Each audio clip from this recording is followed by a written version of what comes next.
I'm definitely up for fighting. There's a lot of names in the division, for sure. But at the same time, look at what this creates as well. I'm a fighter and I understand that economics of business as well. And this does good business. Are you really going to do this? Absolutely. Are we going to do this? For a record payday? To go in and spark Jake Paul before we start the serious stuff in 2026? Don't tell me what we should and what we shouldn't be doing. This is going to be the toughest fight of his career. Sharp, relax. The most embarrassing fight of his career. Chair across your face. Yeah, I think he's about to cry. Anthony Joshua has delivered a powerful and chilling warning to Jake Paul, and this time it goes far beyond promotional hype. While Paul sees the matchup as a massive financial opportunity and a potential high-value media event, Joshua's team is stressing the extreme danger behind it. Promoter Eddie Hearn cautioned Paul to grasp the real-world consequences, noting that one clean shot from Joshua could be devastating. Former pro Moses Atama added that entering the ring with Joshua carries serious, career-changing injury risks. Anthony Joshua should not get in the way of Fury and Joshua. Really, in my view, it's an absolute joke. It shouldn't be sanctioned. I really don't believe it should be sanctioned. I have a sneaking suspicion that it would be a very big fight. But the biggest thing is us rubbernecking to actually see if they do get to the point where they step in the ring together. Because Jake Paul's an area-level fighter, a British area-level fighter, and Anthony Joshua is still a killer and a live heavyweight. That should not be sanctioned anywhere in the world, in my view. It's dangerous, mate. Very dangerous. It brings the sport into disrepute.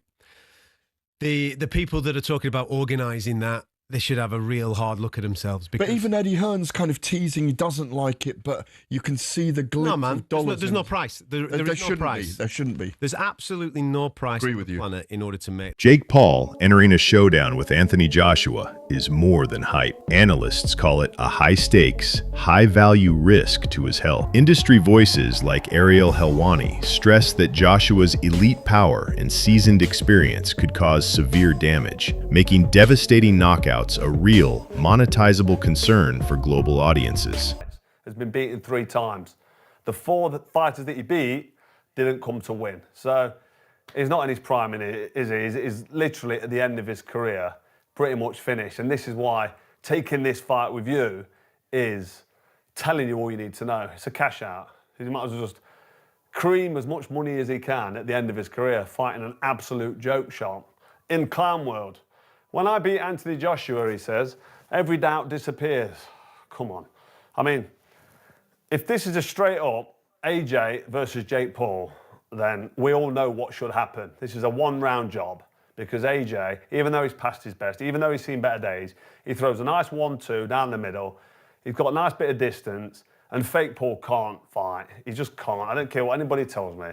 He can't fucking fight. He lost to Tommy Fury, for crying out loud. Can't jump in with Anthony Joshua now and expect to get a result. So, nothing's going to no doubt's going to disappear. All that's going to happen. Rising heavyweight Moses advised Paul to prioritize health over financial incentives, stressing that one wrong punch could create long-term damage. Meanwhile, former champion Amir Khan warned that Joshua's power could deliver serious, career-altering impact. Joshua sparked him out in like 2 rounds. Really? Yeah, why do you look surprised when I don't? I'm not disagreeing with you. I'm just saying. Come on, bro. You're fighting like one of the best heavyweight fighters in the world against a YouTuber. Like, come on. Like, respect the sport of boxing. And if AJ has to go in there and show these influencers that, listen, you can't fuck about with boxing. You know what I mean? Someone's going to get hurt badly. And this could be one of the first fights where a fighter gets hurt badly. Because if you look at the size difference and the power difference, I mean, bro, there could be brain damages going on there. AJ could hurt him badly, you know. Well, when you look at Francis Ngannou, who's one of the most fearsome combat styles there is. I know it's MMA, but we saw what AJ did to Ngannou. So, and that's why you don't look. You can't be surprised if AJ's going to do the same to what's it called again? What? For Anthony Joshua, this matchup goes beyond a massive payday. He faces intense pressure to protect his legacy. Analysts such as Johnny Nelson argue Joshua is in a lose-lose scenario. If he struggles or lets the fight with Jake Paul stretch out, critics may view him as prioritizing high-value business over true elite boxing and long-term credibility. I do believe it because AJ is involved, and I think AJ would struggle to. He's going to take enough flack over this, but again, it's money talk.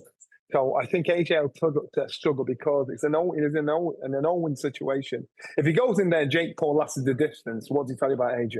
Apart from he's just earned an extra 50 million quid. If he goes there and struggles with Jake Paul, then what's he say about AJ? Your heydays are well and truly over. If he goes in there and knocks him out, then I'll say that's to be expected. So the glory, there's probably not much glory in it, apart from the haters of Jake Paul to say, right, I've got rid of this kid. I think it's very brave of Jake Paul. So now the problem child has got us to believe this fight's actually happening. So now you've got our attention. So now you've got to back up the boast. It's not about, you're not playing tiddlywink. This is the only game you can't play. You can play football, golf. Nelson delivers a direct and strategic assessment of Jake Paul's position in the boxing industry. He praises Paul as a marketing genius who has engineered a highly profitable brand. Yet he rejects the idea that Paul is an elite, world-class athlete. Nelson argues that while Paul is a solid domestic-level fighter, his earnings mirror those of global champions, despite skipping the traditional development path. He emphasizes that Paul didn't grow up grinding in boxing gyms or rising through competitive circuits. Instead, he leveraged massive digital influence to monetize the sport. For Nelson, Paul's business model is impressive, but his credibility at the highest competitive level remains questionable. Dubois, he's going to be 35 years of age. It's crazy what I'm about to ask you, but can Jake Paul really beat Anthony Joshua? All right, listen, I give all credit. Everyone knows that. They get mad at me that I give too much credit to Paul. Why? He's done a hell of a job to put himself in this position. He sold himself. He sold his dream. He took his dream. He took his idea. And he put it out there, and he made it happen. Give him credit for that. And he made it happen. And he took risk along the way. Yeah, he picked his spots. He's in the driver's seat. He gets to pick his spots. He's the one bringing the money. He's the one promoting. Yeah, he's the name. He made himself that, coming from where he came from, with all his followers and the whole thing, and just the uniqueness of what he was doing. But he has learned along the way. He's not a top guy yet. No, I don't know that he ever will be. He didn't have that amateur background and the things that you usually need to be a top guy. But he has improved. He is a work in progress. He is a guy that you got to give him credit that he's respected the sport. He went out there. Former champion Carl Froch echoes the concern, insisting that a fight with Jake Paul could damage AJ's brand value and signal he's drifting away from true Hall of Fame greatness. Yet AJ emphasizes his long-term health, saying his ultimate legacy and highest return comes from leaving the sport physically strong and financially secure for his future. Burner's lit, like I've said. He's cashing out. And fair play to him, he's cashing out. But to what detriment to his legacy? A lot, really, because if this is going to be his last fight, fighting this clown show, I mean, it's not ideal, is it? It's no ideal way to go out, but people would argue, well, he's just taking the money and running. So you can't really argue with that. So that's it for another episode of Froch on Fire. I had to get my opinion out there because I know you've all been waiting for it. It's a shame, really. I'd like to see Anthony Joshua, actually, even though I don't believe he can do it. But when Eddie Hearn tells us that AJ is going to become a 3-time world champ, it'd be nice to see the rebuilding process and get back behind him. 1 or 2 easy fights and then go for a world title. And this could be one of the 2 easy fights. But I just think if you're going to jump in with fake Paul at this level, which is like I say, arguably a massive mismatch, it's no way to step towards or climb a ladder to get towards that world title. So this, for me, tells me that Anthony Joshua knows he's finished at any sort of elite level or world level. He won't be trying to go down the world title level anymore. This is just a cash out. So good luck to him. Fair play to him, but hopefully when he's finished this fight, he'll be honest with us and say, listen, I've milked it, I've creamed it, I've had an unbelievable touch at the end of my career. I mean, he's already had an outrageous touch, Annie, with the involvement of Saudi Arabia, and now he's just creaming it at the end. He's got fake Paul, which is massive. Great for AJ, fair play to him. Anybody would do the same at the end of the career he's had.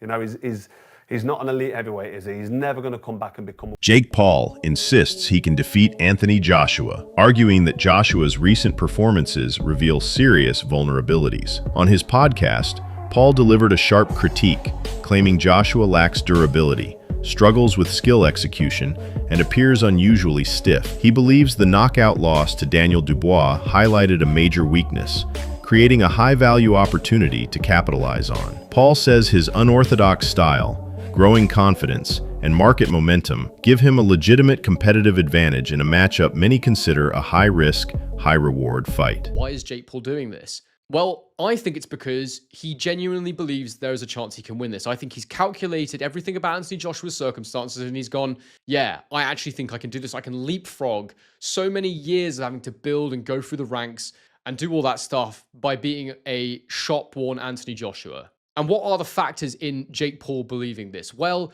it would be firstly that AJ received a loss in his most recent fight. Anthony Joshua's not been in the ring since September 2024, so over a year by the time him and Jake Paul get in the ring together. It will have been around 15 months. It was the manner of Joshua's loss where he looked terrible. He looked like a fighter that was well past his best. His timing wasn't there. He even looked a little bit chinny, dare I say. I mean, I still think he's got a good chin. The shot he took from Dubois was absolutely massive and would have knocked down many heavyweights.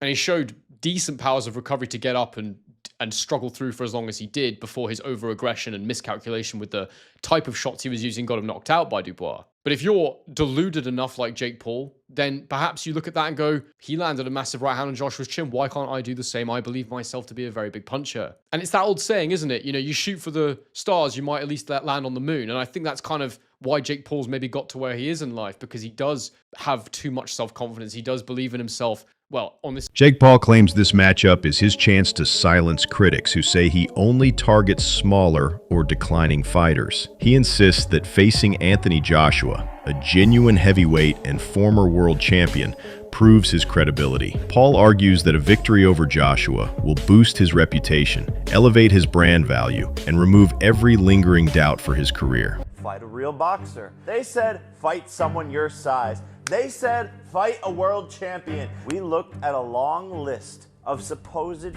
Teddy Atlas offers a cautiously interested perspective on the potential Jake Paul versus Anthony Joshua showdown. He believes the fight could be a major financial spectacle with market demand, high viewer engagement, and revenue potential. Yet he warns, it may still be a risky leap for Paul due to the vast gap in experience. Atlas highlights Joshua's recent knockout loss and long inactivity, noting these factors could create openings. Even while recognizing Joshua's superior power and skill, Atlas remains curious to see which version of AJ would enter such a high-value event. Having said all of that, this might be a step too far.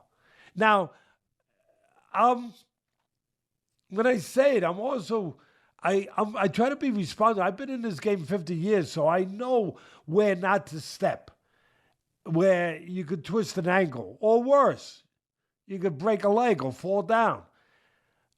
When I say that with the understanding, too, that Joshua's coming off being knocked out. Joshua hasn't fought for a year, right? But it's about a year. And there's some ghost in his attic. There are. I mean, I don't know. I don't know if he's gotten rid of some of them, but I know that in the position of a fighter coming where he's coming from, there are ghosts in your attic. I don't know if those ghosts are still taking up space. I don't know if maybe there could be no better exorcism for those ghosts than fighting a Jake Paul. That might be just the exorcism you need to clear out the attic. I don't know. That's the problem. We don't know. That's the mystery part of this. That's what makes it so, it makes it two things at once. Intriguing and in some ways... Atlas believes Jake Paul will never become a true top-tier boxer, despite respecting Paul's relentless hustle, branding strategy, and strong business model. He views Paul as a work in progress. Atlas appreciates that Paul trains seriously and never disrespected the sport. Yet he still doubts Paul will reach world-class status. In his view, Paul's real value lies in building a profitable niche as a strategic promoter. But when it comes to elite-level competition, Atlas remains cautious, insisting Paul can't simply beat anyone. That does it for this week's recaps and previews. I want to throw one more thing at you, and that's the news. It's been out there for about a month or so, and it's picking up more steam. Jake Paul, Anthony Joshua. Now, Eddie Hearn came out this week most recently and said, I never thought I would say this, but right now the front runner for this fight is Jake Paul for Anthony Joshua's ring return. Joshua coming up almost on a year in September since his KO loss to Daniel Dubois. He's going to be 35 years of age. It's crazy what I'm about to ask you, but can Jake Paul really beat Anthony Joshua? All right, listen, I give all credit. Everyone knows that. They get mad at me that I gave too much credit to Paul. Why? He's done a hell of a job to put himself in this position. He sold himself. He sold his dream. He took his dream. He took his idea. He put it out there, and he made it happen.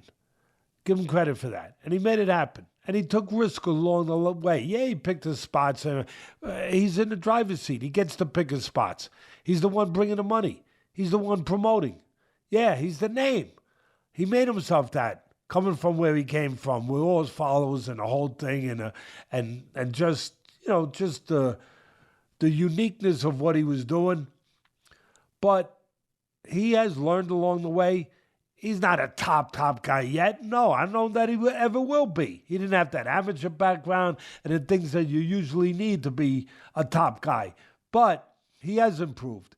He is a work in progress. He is a guy that you got to give him credit that he's respected the sport. He went out there. Boxing analyst Aid Oladipo didn't hold back on Jake Paul versus Anthony Joshua. He predicts Joshua could end the fight in seconds, saying Paul's hype doesn't match the threat of a former heavyweight champion. While Paul earns respect for daring to challenge a bigger, seasoned opponent, Oladipo emphasizes Joshua's power, experience, and finishing ability. The stakes are astronomical. Paul hinted the fight could generate $267 million, with each star potentially pocketing $92 million from pay-per-view, streaming, and sponsorship deals. Beyond the athletic showdown, this bout promises to be one of boxing's wealthiest, most lucrative events ever, capturing global attention. AJ versus Jake Paul. Jab.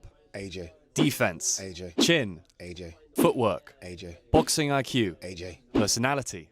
If Jake Paul suffers a major loss to Anthony Joshua, his pay-per-view draw could collapse. Paul's social media fame currently guarantees massive revenue, but losing to a legitimate heavyweight would fuel critics questioning his legitimacy, durability, and skill. Casual fans might lose interest, viewing him as a YouTuber rather than a serious boxer. Promoter Eddie Hearn warns this could end Paul's boxing brand. For Joshua, the fight is a high-reward payday, yet one misstep could harm his reputation. This matchup is more than spectacle. It's a high-stakes gamble blending financial opportunity, fame, and legacy in modern boxing. Take Jake Paul that serious. He can't really box. He can have a little fight, he can have a swing. Swings away, stands up straight, and he throws punches, but it's not professional boxing. Because when I watch him box, he does so much wrong. It's just everything's wrong. It's so bad. He's got leaky defence. He telegraphs his punches. Like you put him in with someone his own size. It was a professional, and it's a mismatch. And you'll see that if he ends up fighting somebody. Tommy Fury, bless him. He's a pro boxer, but he's inexperienced. He's got no amateur pedigree. He's a raw novice, or maybe just above the raw novice. I was saying earlier, where would I put him in terms of levels? He'd do well to win a British title. He's at that sort of level. And then from British title to world level, it's like different worlds. It's like totally different. Do you believe Jake Paul risks his legacy and earnings by challenging heavyweight icon Anthony Joshua?